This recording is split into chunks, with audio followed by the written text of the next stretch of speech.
boys, it's finally here. It's time for New World. Well, I think I'm done. 135 hours. Not bad. That's right, it's true. I've abandoned the front lines, said goodbye to my soupy comrades, handed off my governor role because I solved the final puzzle, the secret puzzle. Call me Rostradamus because holy shit, I've got some hard reads to make. But first, let's talk about Mario Kart. A party game through and through. Fall too far behind and you get the good shit. You get that spice, bullet bill, fuck first place, and all kinds of dumb shit. It's an absolute blast. Now take a moment and imagine that item prioritization was flipped, and the people in the lead were given that spice. Well, obviously you'd have a shit game, but realistically you'd have a horribly imbalanced mess towards those that got the lead early. Now I definitely wouldn't play Mario Kart in this situation, but alas, New World is not Mario Kart. But it is 100% a race, an undisclosed race at that, but a race nonetheless. Now guys, I put 100 and some hours into New World, and there's so much to compliment in this game. In fact, I definitively got that $40 value in my play experience. But I'm a fucking streamer. I was in the leading pack of the race. I was playing all goddamn day. I was given the right to participate at every available war whilst leveling. I defended a fort from an oncoming invasion for 2 minutes with 7 other people, because that's how many people signed up. I had a blast for tons of stuff, until I started realizing what the fuck was happening. I truly got the full game experience, or rather at least what was essentially promoted as the game experience. You know, I had a good time, but it all started fucking gnawing at me eventually, and it got kind of bored in a lot of areas, because holy shit, this PvE is just mid, and what New World sits upon is probably the worst possible foundation of longevity I think I've ever experienced in an MMO.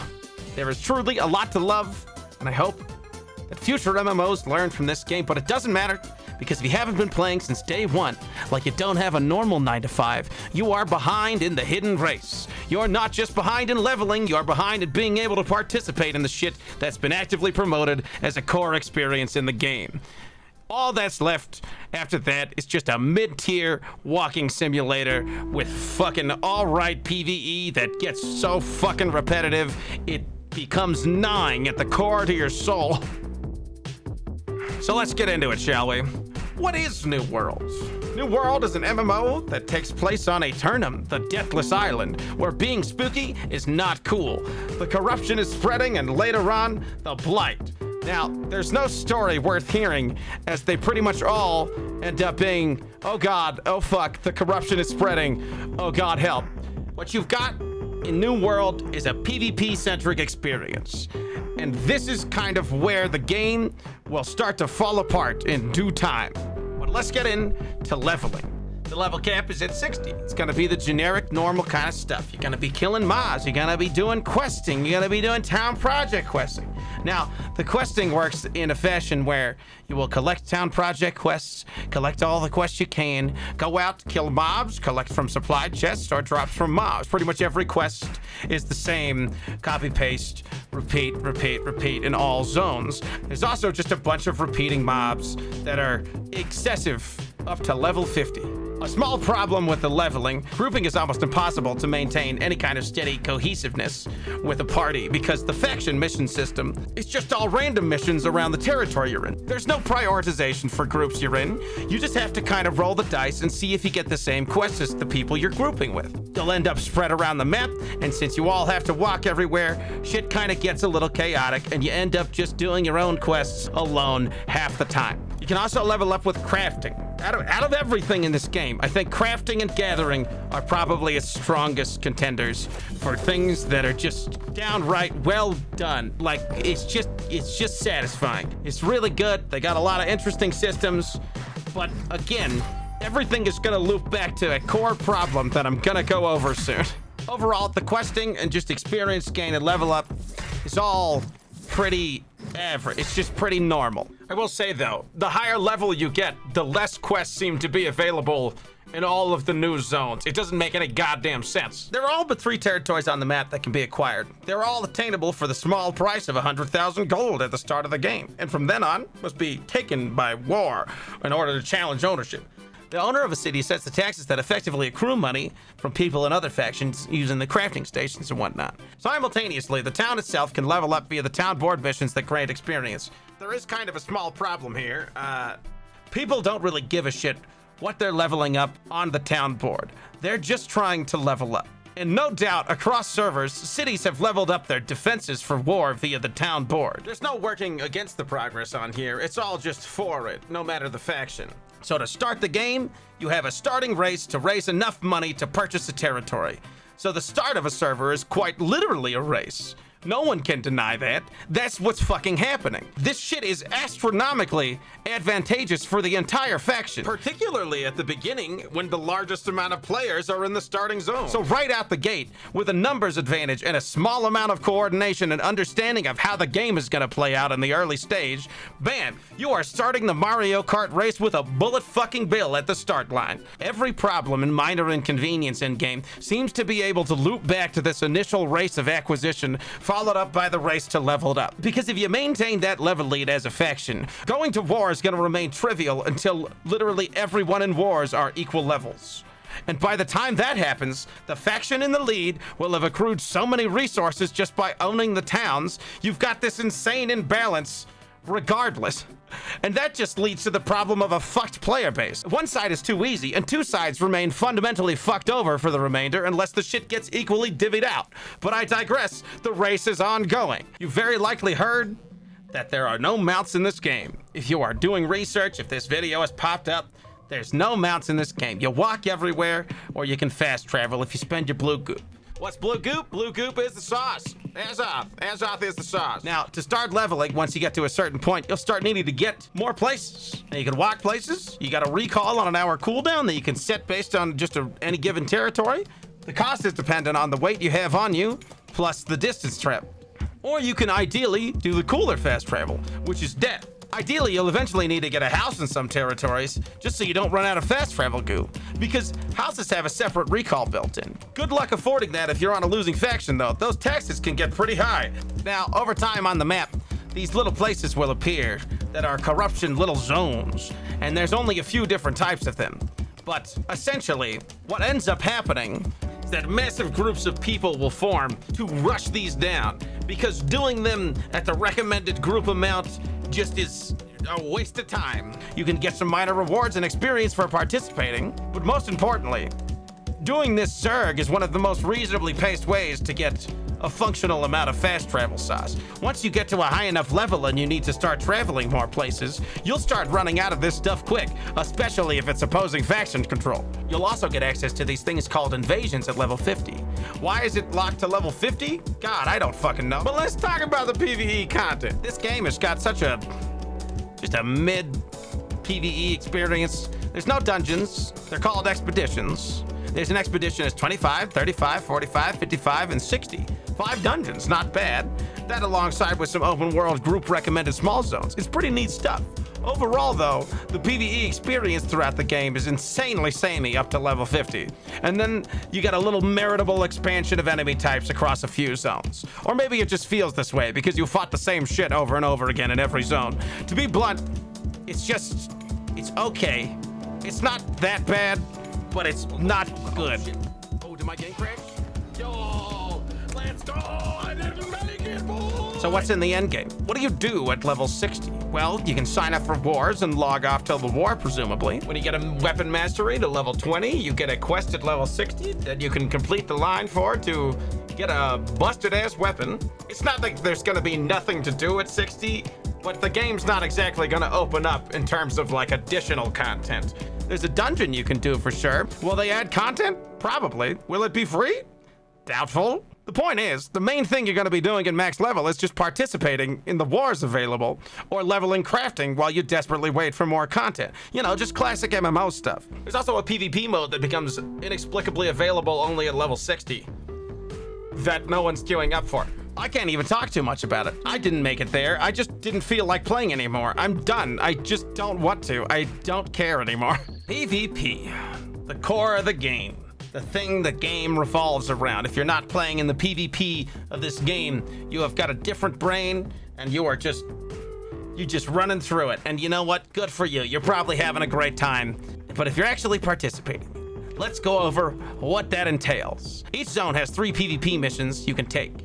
They're localized to effectively keep the PvP wars that can break out into sectioned off areas. The missions are delivery, be there for a minute and a half, and a kill quest that is almost always ignored in the mass runs that end up forming. Why are mass runs forming? Because the influence bar effect from turning in PvP missions is less than 1% per person. So you gather a mass amount of people to reduce the chance for a more organized counterattack in less time. Now, when the influence bar reaches 100% for a faction, they can declare war. That is how that happens.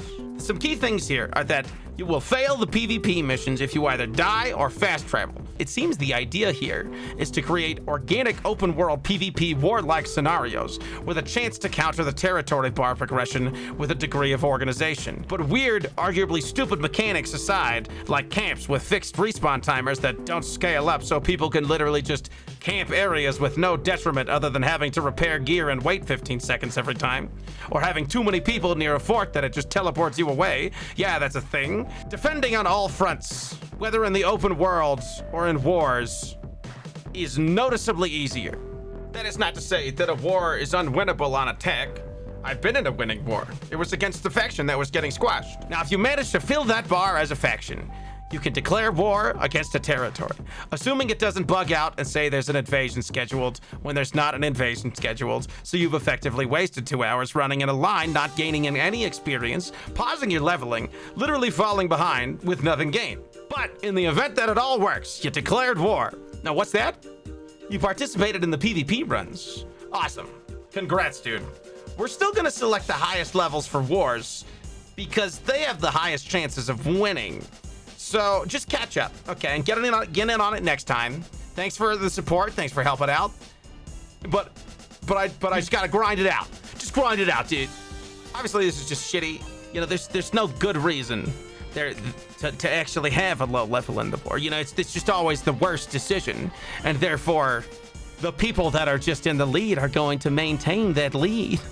They're just gonna fucking keep playing, and they're gonna be doing more than the people that are not playing as much. You've got a fundamentally different leveling experience for the people that played this game on launch and were able to play, were able to get into the queues, versus the people that have been behind in levels that were trying to just keep up. It's not about the game being beginner friendly. It's about the game providing 2 different experiences for those in the front wave and those that weren't. It's weird. Now, a big problem with this launch in particular, queue aside, whatever the hell aside, I think there's 2 core problems, but game-breaking bugs that have destroyed just the general flow of any possible territory exchange that have not been addressed in the first 2 weeks that have just exacerbated this racing problem. There's PvP exploits that were allowing players to fill the territory influence bar with 5 people in one trip, not being able to declare war as I've been over because it's just grayed out because a supposed invasion is scheduled, but it hasn't said that there's an invasion scheduled. Then it shows up 12 hours later, but the window to declare is gone. And all of that effort, all of those hours, all for naught. It's just another layer of shittiness that is piled on to the racing nature of this game and made it even worse. While the launch of any given MMO is bound to be bumpy and filled with shit, the fact that the core gameplay experience wasn't prioritized in any fashion and these exploits are still happening, the whole dynamic of the open world PvP organization is seemingly pointless when you've got a hidden coin flip on one end, and on the other end, people are just abusing a shitty mechanic that doesn't allow anyone to defend anything. Whether the mechanic itself is intended or not, you can't tell me with a straight face that every job at Amazon Games is fucking networking. There's not even GMs on servers, presumably because the server sizes are relatively small at 2,000 players. Without an equal distribution of players to factions out the gate, there is no doubt a faction will get squashed out across servers. At that point, a new player just wouldn't join the dead faction, so they've lost on every front. Even then, it's probably more likely one faction just gets a big enough lead and coast from there. Then what happens? Inevitably, a faction will have eventually won the race. They'll hold a majority of the map. Players will leave out of boredom due to the non-existent endgame or too many easy wins. There's not going to be any semblance of reasonably maintained level of competitiveness. What there will be is paid DLC that won't correct any of these problems. They'll just pile on top of these pre-existing ones with the same racing format of acquisition. The PvP experience is best experienced while you're leveling.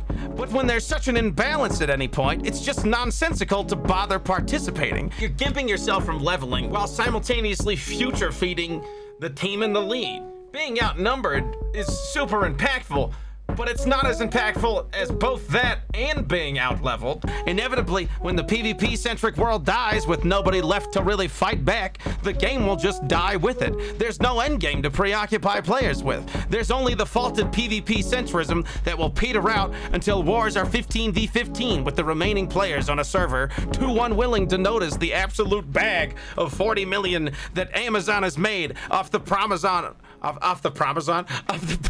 a cool MMO with a built-in limited lifespan. Wow, gamers, this game has no sub-feat. This is MMO. Maybe it's time to wonder why. New players can spend that $40 and be presented with two choices. Be detrimented by faction choice and have a higher chance of participating in what's been promoted to them. Or, alternatively, side with the strong, not have a harshly detrimented experience or leveling experience, and never get a chance to truly participate in the fun stuff until they grind out the monotonous PvE content to level 50 and onward. The privilege of experiencing the full game is gone, and it belongs to those that were playing the most out the gate on release. The trickling out of high-level players getting bored and just stopping, with the outpouring of people unwilling to keep leveling up in a very mid to low fun PvE game just to possibly get a chance to participate in the 50v50 clusterfuck that is privy to those with the highest levels, because to not do so would be tantamount to just raising that white flag.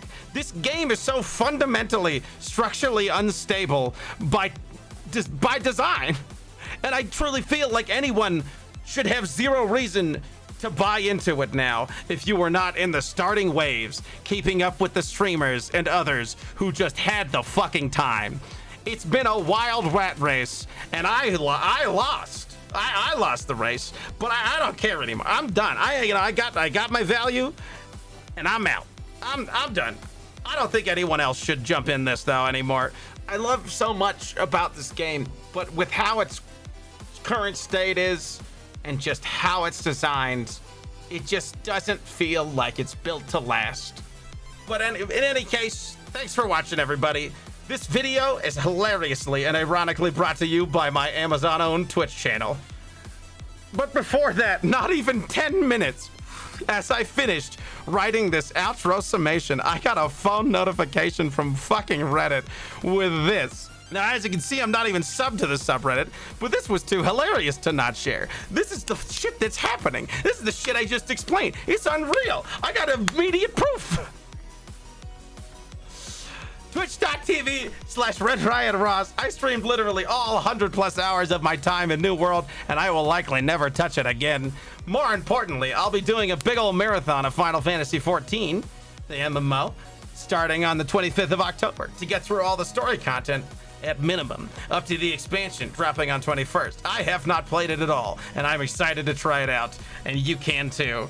So I'll see y'all in the next video, which is, it's gonna be like a promo for that. Just get, we'll see it in the future. Anyways, thanks everybody. Goodbye. I leave you with one of my favorite clips from all 100 hours.